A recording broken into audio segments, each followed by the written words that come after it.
তোমাদেরকে স্বাগত জানাচ্ছি টপ নিউজ চ্যানেলে।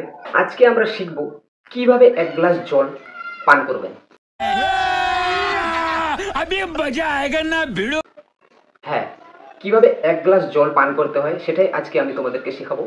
সর্বপ্রথম আমাদেরকে নিতে হবে একটা গ্লাস, গ্লাসের মধ্যে ভরা থাকতে হবে জল।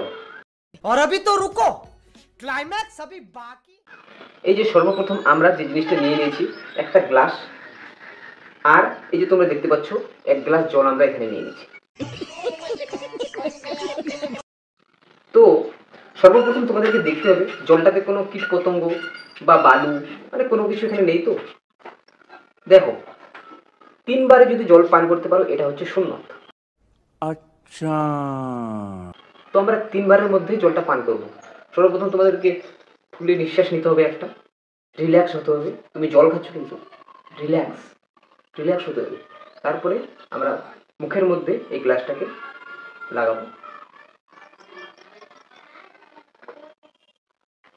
এই যে আমার প্রথম স্টেপ হয়ে গেল, এখন দুটো স্টেপ বাকি আছে। এবার দ্বিতীয় স্টেপ আবার আমরা পান করব। দ্বিতীয় স্টেপ আমাদের কমপ্লিট। এবার তৃতীয় স্টেপ। তো বন্ধুরা, তৃতীয় স্টেপ আমাদের কমপ্লিট হয়ে গেছে, কিন্তু জল এখানে কিন্তু শেষ হয়নি।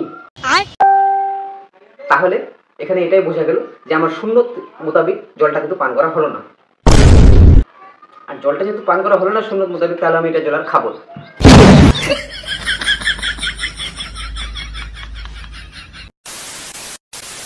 ভিডিওটা যদি ভালো লেগে থাকে তাহলে লাইক করবে, আর তোমাদের কমেন্টে জানাবে নিজের মতামত কেমন ভিডিওটা হয়েছে। চ্যানেলটা সাবস্ক্রাইব করতে ভুলবেন না।